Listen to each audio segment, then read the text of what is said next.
Karen slapped a deaf teenager. Can you imagine that? Not just slapped.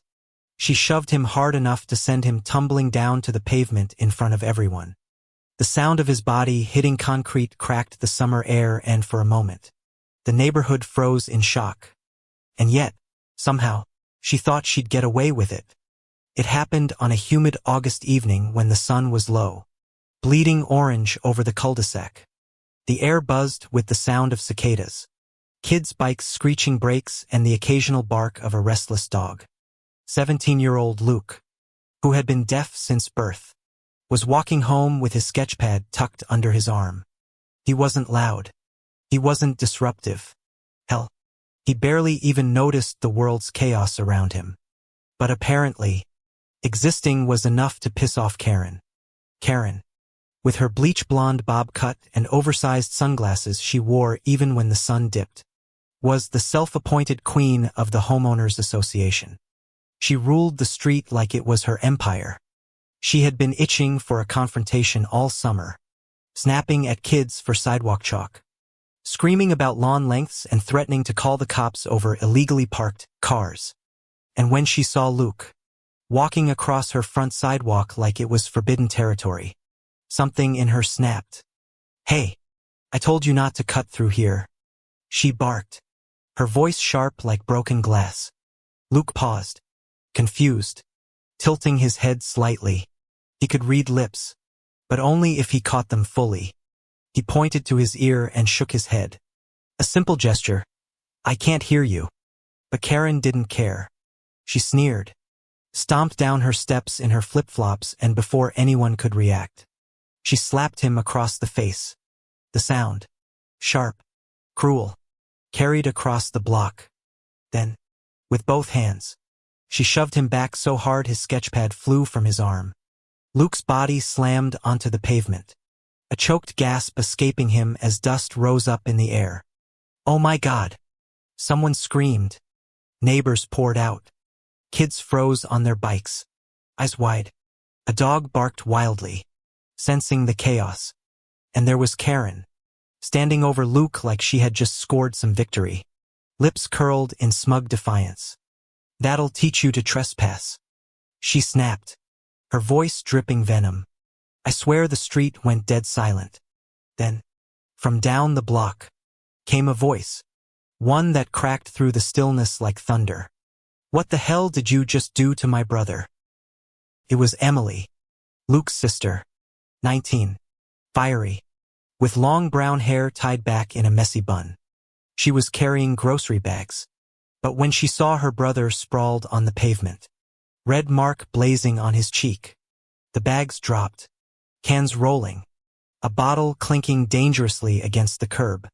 She rushed to him, kneeling beside him, hands trembling as she checked him over.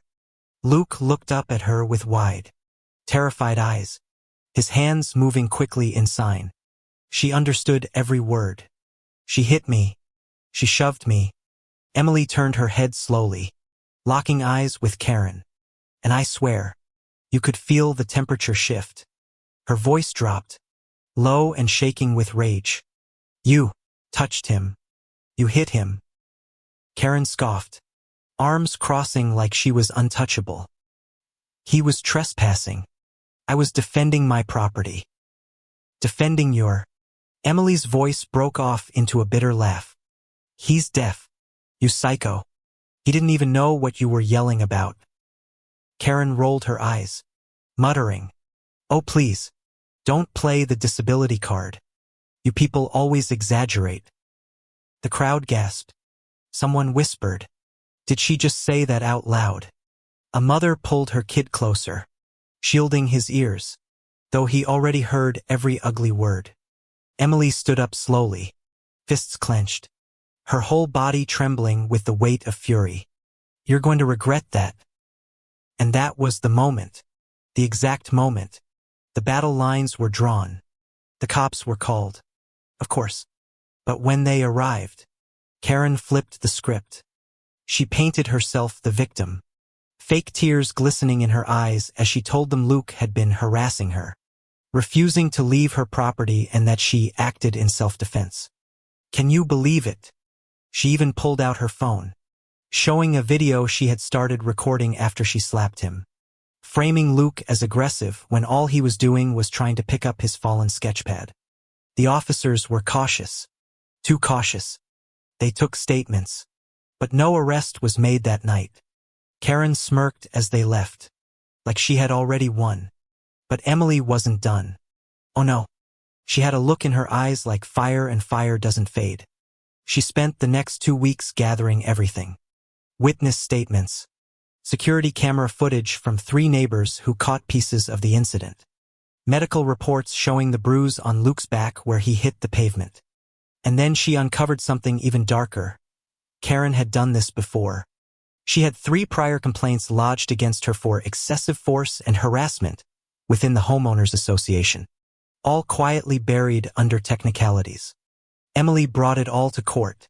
The courtroom buzzed like a live wire the day of the hearing. Karen arrived in a navy blazer, pearls snug around her neck, oozing fake respectability. She was confident, even smug, whispering to her attorney like she was untouchable. Luke sat quietly with Emily, his hands folded in his lap, eyes downcast. But Emily, she was locked in, ready to fight. The judge called the room to order. Karen's lawyer began spinning her lies. Trespassing. Threatening behavior. My client feared for her safety. Karen even dabbed her eyes with a tissue, shaking her head as if she were the true victim. Then came Emily's turn. She stood up, voice steady but trembling at the edges. Your Honor, my brother has been deaf since birth. He did not hear her warnings. He did not threaten her. What he did was walk home. She held up the first piece of evidence, the neighbor's security footage. The room fell silent as the screen showed Karen striding across her yard, raising her hand, the slap echoing through the speakers, the shove sending Luke sprawling. Gasps rippled across the gallery. Karen's face drained of color. Emily wasn't done.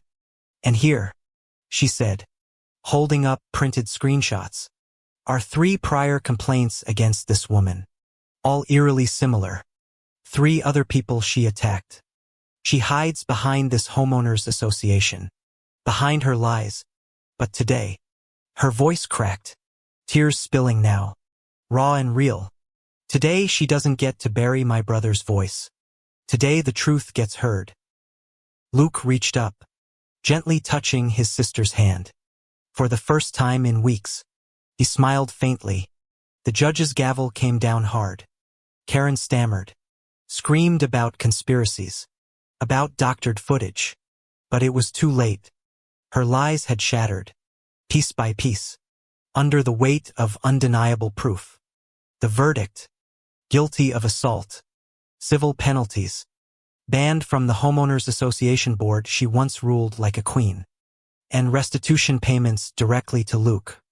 But karma wasn't done with her. The local paper picked up the story. HOA woman assaults deaf teen. Her employer saw it. Within a month, she was jobless. Within 3, her house was up for sale. Neighbors refusing to look her in the eye. One evening, as Emily and Luke walked past her old property, Luke signed something simple. Is it over? Emily looked at the for sale sign swaying in the breeze. The house dark and lifeless behind it, and she let out a long, shaky sigh. Yeah, she whispered. It's over. But in her chest, she knew it wasn't just over. It was justice. What happens when Karen slaps a deaf teen and shoves him down? His sister rises up, shreds her lies, and makes the whole damn world see the truth. Thanks for listening to this story. If it shook you, don't forget to hit subscribe and share it with someone who loves a good dose of karma. I hadn't even flipped the first burger before she came stomping across my lawn like she was auditioning for a courtroom drama. Bang, bang, bang. Her plastic HOA clipboard smacked against her leg with every furious step. You can't have this here, she barked, her voice sharp enough to slice the summer air. Oh, here we go again. It was my one Saturday off in weeks. The sun was perfect, The grill was smoking just right, and my friends were starting to show up with coolers of beer. Then like clockwork Karen appeared, all sunglasses and fake pearls. Her hair sprayed into a helmet. I swear she could smell grilled meat from 2 blocks away and treat it like a personal attack. Karen, I sighed, trying to keep my tone calm. It's a backyard barbecue. I'm not throwing a rave. You're violating community regulations, she shot back, shoving a paper in my face. It had the HOA letterhead Ando. Of course half the words were underlined in angry red pen. She had even circled a section about outdoor fire hazards, like she'd just cracked the Watergate scandal. The thing is, my grill was gas, brand new, and fully compliant. But compliance was never the point with her. No, Karen thrived on drama, the kind where she gets to play sheriff, judge, and executioner all in one. I noticed something weird, though. The official paper had a signature from our HOA president, except it wasn't his handwriting. I'd seen his notes before, sloppy cursive, a little loopy. This, neat, stiff block letters. My gut twisted. No way. Did she actually forge this? Karen, did you even— I'm calling the police, she interrupted, already fishing out her phone like she was drawing a weapon. You'll be fined and possibly charged. This is a safety issue. The neighbors were peeking over fences now, phones out, whispering. One guy muttered, "Oh, she's doing it again," under his breath. By the time the police cruiser rolled up, Karen had worked herself into a breathless monologue about how my barbecue was spewing dangerous fumes, violating fire codes, and creating a public hazard. She even claimed she saw sparks shooting into the air. Yeah, gas grills don't do that, but sure, Karen. The 2 officers stepped out, one tall and stone-faced, the other younger, already suppressing a smirk. They took in the scene. Me holding tongs, a burger sizzling on the grill, my friends awkwardly holding solo cups. Karen stood there like she was presenting Exhibit A in a high-profile lawsuit. "Ma'am," the tall officer began, "you say this is an HOA violation?" "Yes," she snapped. "It's right here in the letter." She thrust her paper forward like it was a royal decree. The younger officer took it, glanced at it, then raised an eyebrow. "Who signed this?"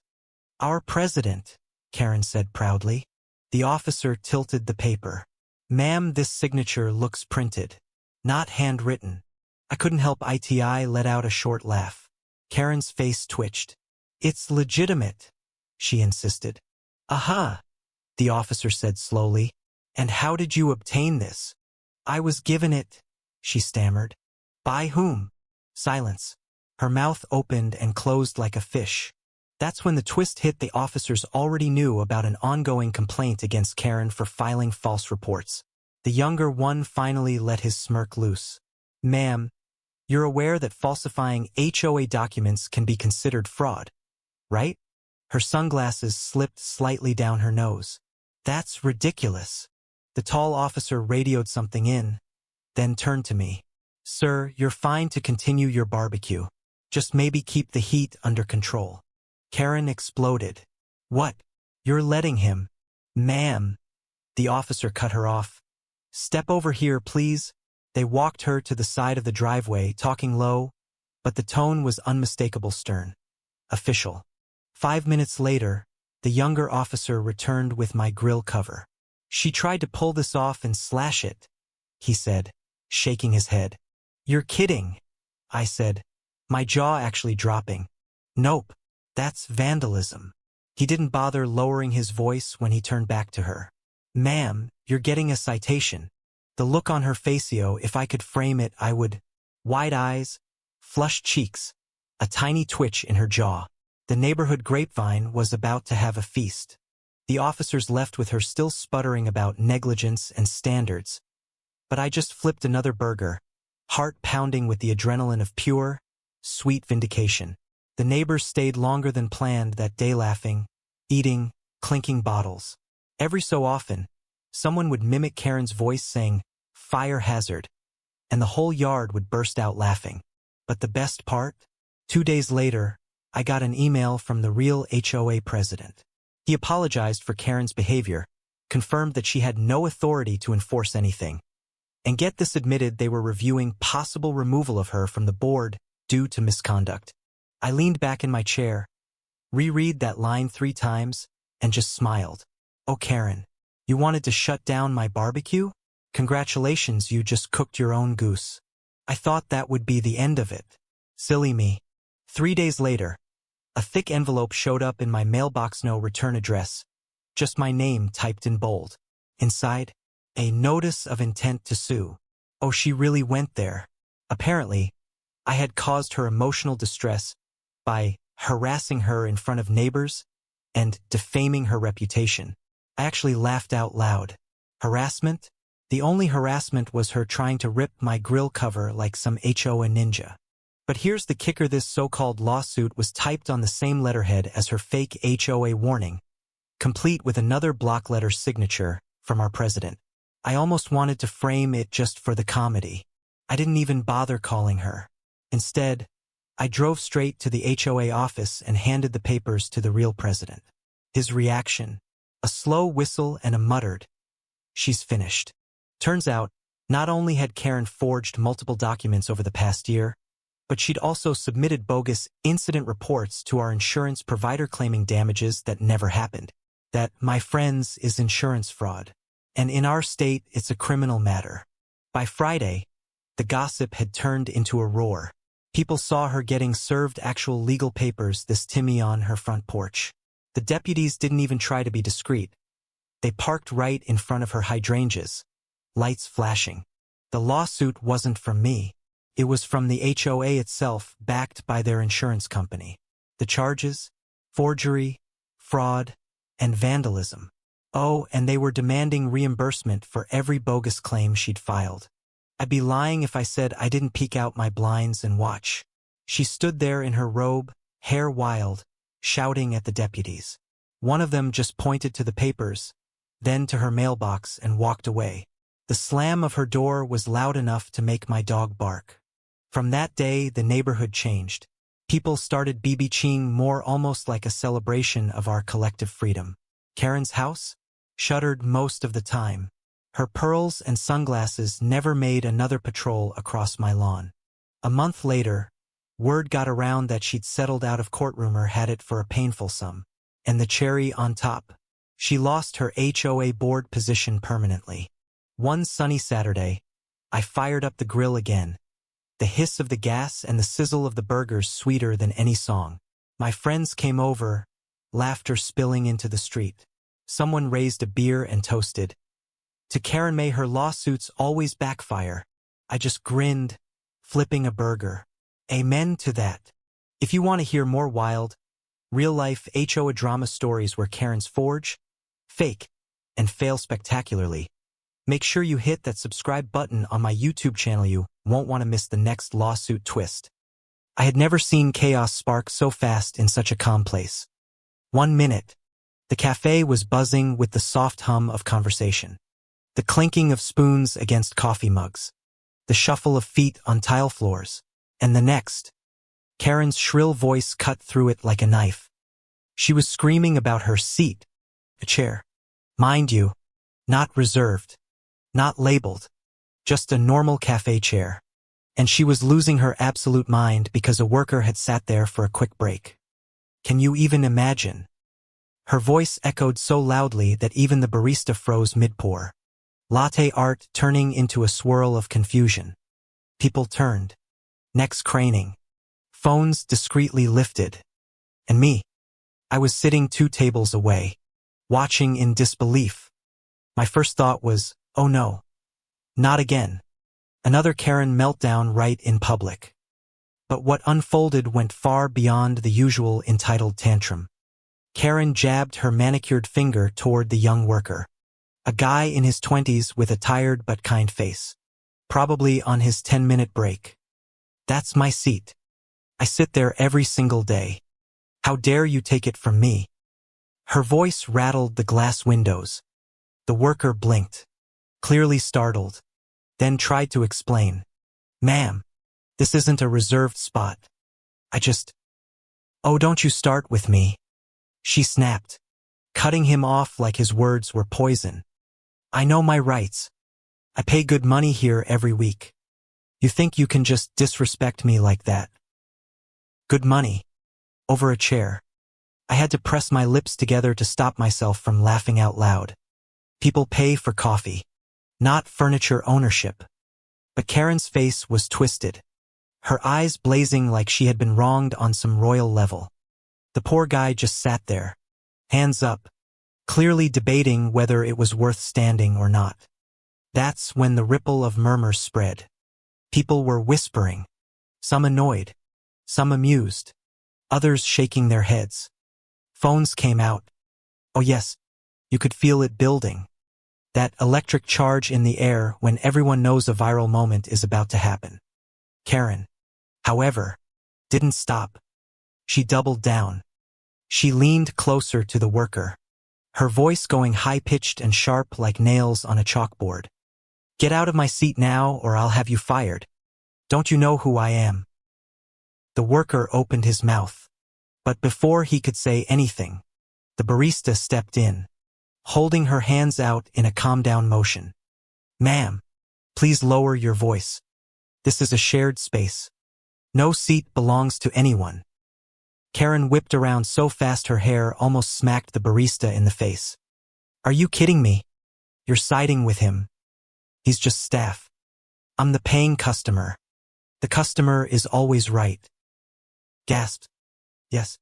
Actual gasps came from nearby tables. I swear I saw a teenager whisper to her friend. Oh my God.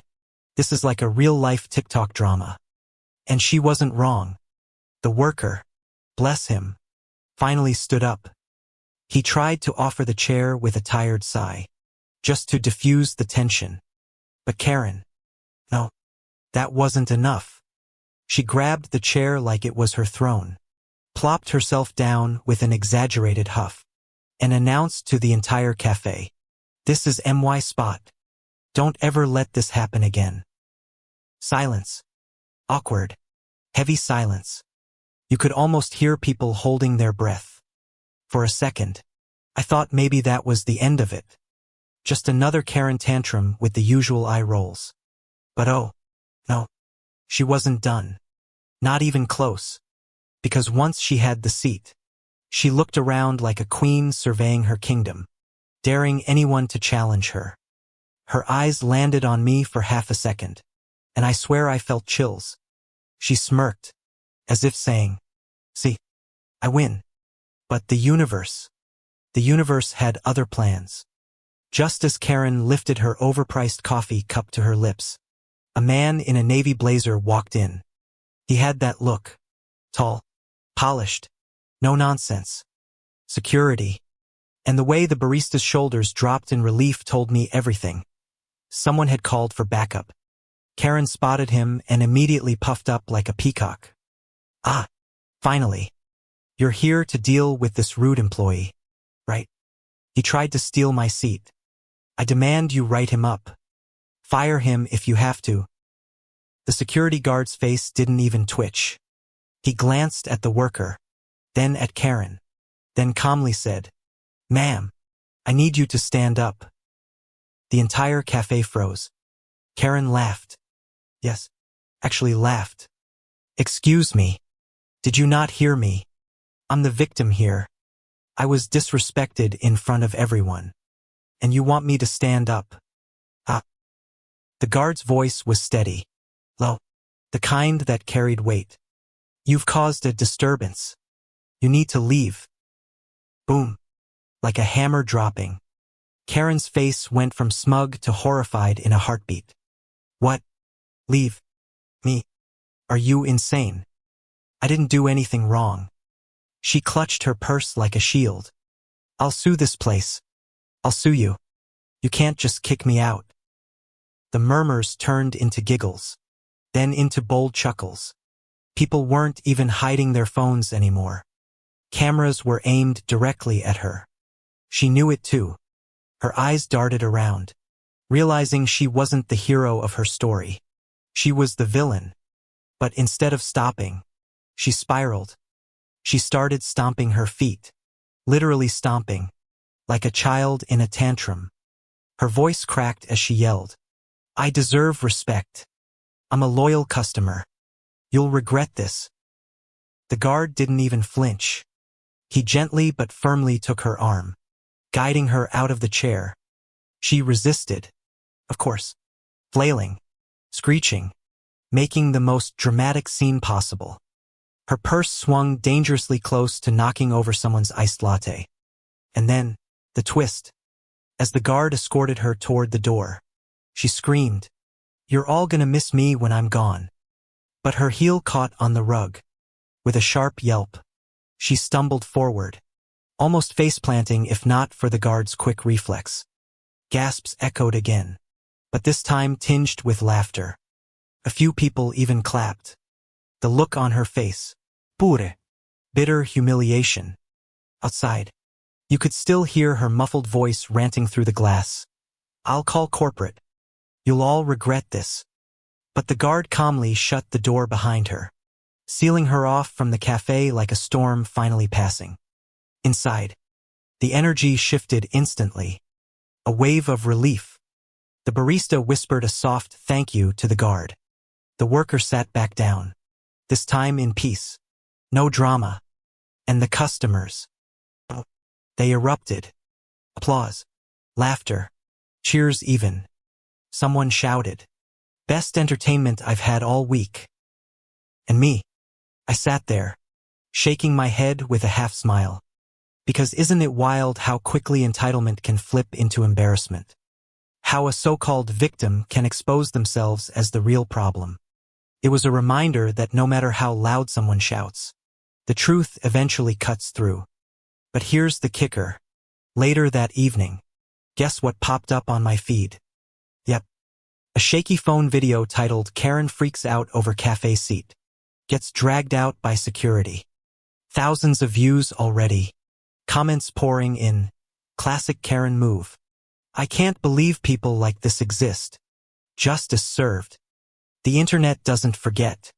And I couldn't help but wonder, did she watch it? Did she see herself from the outside, screaming about a chair while the world laughed? Or is she somewhere right now, still convinced she was right, plotting her next tantrum? Sigh. Either way, the ending was clear. Her power trip turned into a downfall. And the seat she fought so hard for. Just another empty chair in a cafe. Waiting for someone, anyone else, to sit.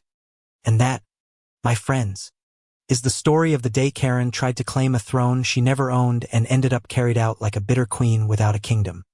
Thanks for sticking with me through this wild ride. Don't forget to subscribe to the channel for more unbelievable stories like this one.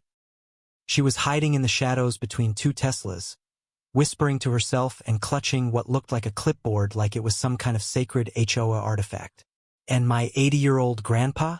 He locked her in from the outside and sat on the stoop with a cup of black coffee like he was guarding Alcatraz. I swear, nothing in this world could have prepared me for the moment the SWAT team showed up and found Karen barefoot, sobbing, and wrapped in my old high school band hoodie. Let me back up a second. It was a quiet Tuesday, too quiet for our neighborhood, actually, which usually buzzes with lawnmowers, barking golden retrievers, and that one guy who insists on playing saxophone at sunrise. I was working from home, logged into some mind-numbing video call, when I noticed Grandpa, in his usual flannel, march across the driveway with that look on his face. The "someone's about to learn a lesson" look.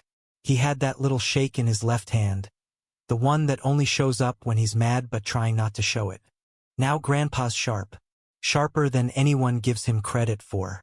Army vet, mechanic, part-time electrician, and somehow still more emotionally intelligent than half the people in this neighborhood combined. When he stormed back inside 10 minutes later and said, "Someone's trespassing," I nearly spit out my coffee. "What do you mean someone's?" "In the garage. Our garage." He just nodded, calm as ever, and said, "She slipped in behind the garbage bins like she's in Mission Impossible, wearing pearls." Turns out it was Karen. The Karen. HOA president by force, tyrant by choice, and the self-appointed queen of shrub symmetry and mailbox height. She had beef with us since the day we moved in, mostly because we didn't trim our hedges on the full moon like she apparently prefers. But this This was a new level. Grandpa said he saw her dart across the lawn and slip into the garage while I was out back testing the pool pump. No knock, no reason, just slithered in like a cockroach on Judgment Day. What's she even doing in there? I asked, blinking like I was in some weird sitcom. He shrugged. Looked like she was sniffing around your Tesla. Maybe taking pictures. Oh yeah, the Teslas. So here we were, me pacing in the hallway, Grandpa sipping coffee like he had all the time in the world, and Karen locked in our garage with 2 electric vehicles and no clue she'd been made. You ever have one of those moments where you just stop and think, wait, is this real life? Because that's exactly what hit me when Grandpa casually slid the bolt on the exterior garage door, then sat his butt down like he was waiting on a pizza delivery. Shouldn't we call someone? I asked. Oh, I already did, he replied. And I told them there's a woman illegally trespassing in my garage, hiding like a squirrel in a Halloween bin. They said they're sending someone. Someone like? Like SWAT. And that's when the first nervous laugh slipped out of me, you know, the kind where your brain's trying to catch up to the chaos but your body's like, nope, we're laughing now. I peeked through the blinds just in time to see Karen press her face to the tiny window on the side door. I swear, I heard her say, oh no, he called backup. Oh yes, he did. The thing about Grandpa is he doesn't bluff. Ever. Not in poker, not in stories, not when it's about property lines. And legally, that garage is on his part of the deed. She messed with the wrong man. We waited. Every minute stretched like bubble gum on a hot sidewalk. Karen must have realized something was off because she started knocking, then banging, then full-on screeching. Let me out. This is harassment. I have HOA authority. That was her fatal line. Because when the officers pulled up 4 cruisers deep, plus 1 big OL tactical van that looked like it could launch a small war, and heard her scream about HOA authority, one of them actually laughed. Like, legit laughed and said, ma'am, that doesn't mean squat on private property. But wait, plot twist incoming. When they opened the garage door, they didn't find a well-dressed suburban administrator. They found Karen in a bathrobe. Yep, bathrobe. Hair in pink curlers, 1 sock on, no shoes. She looked like she'd been camping in there for days, even though it had only been a couple hours. And what was she doing? She was sitting in the passenger seat of my wife's Tesla, trying to write what looked like a parking citation on her own HOA stationery using a pink gel pen. Who does that? Step out of the vehicle, ma'am. This is a violation, she shrieked. Of what, ma'am? Of my peace. I'll never forget the officer's face. That deadpan blink. That tiny head shake that screamed, I don't get paid enough for this nonsense. Then came the handcuffs. Karen? She tried to run. I wish I was making this up. But she made it maybe 4 steps toward the hedge before she tripped over her own slipper and landed face first into Grandpa's bird bath. Water everywhere. Ceramic flamingo went flying. One of the officers sighed and radioed in. We've got 1 non-compliant HOA president, requesting mental health eval and backup transport. Grandpa leaned over to me and whispered, told you she'd go full cuckoo eventually. I didn't say anything. I just watched her sob into the birdbath water like it was a confessional and think, how did we get here? Then the real twist. Where'd you get this? The officer asked. Karen froze. Her lips twitched. Then she blurted, it was unlocked. I was just making sure it was secure. Yes. Turns out she had plans. Like real plans. Notes on her phone showed she was planning to impound our vehicles under a fabricated violation. Drive them to a safe HOA storage facility which, by the way, doesn't exist, and leave us a handwritten invoice for $1,500 in fees. That's when SWAT went from amused to very unamused. Attempted grand theft auto. Trespassing. Possession of a stolen key fob. False reporting. And the cherry on top. She live-streamed half of it. We all stood there for a second, in that strange limbo of silence, where even the birds seemed to pause. Karen sat dripping wet in the back of the squad car, hair flattened against her forehead, mascara bleeding down like war paint from a defeated queen. Grandpa?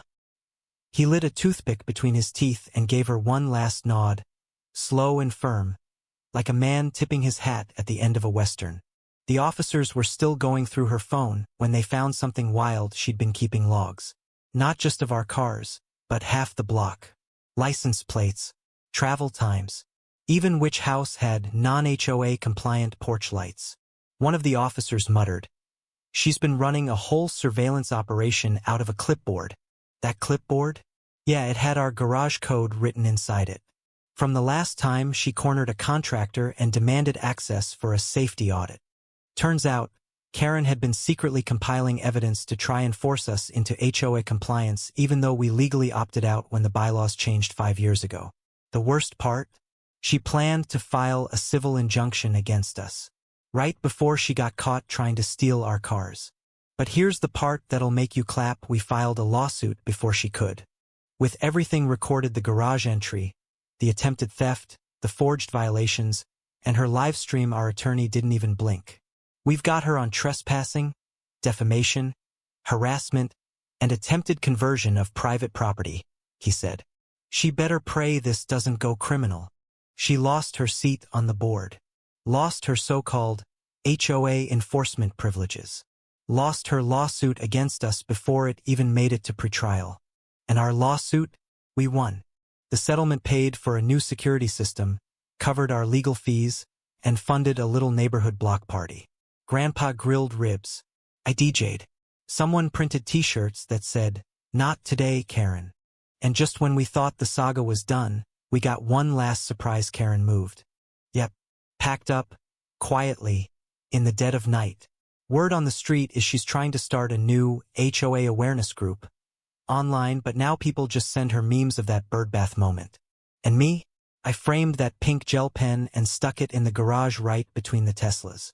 A reminder that even when people think they own the block, the truth always finds its way out, sometimes through a lawsuit, sometimes through a birdbath.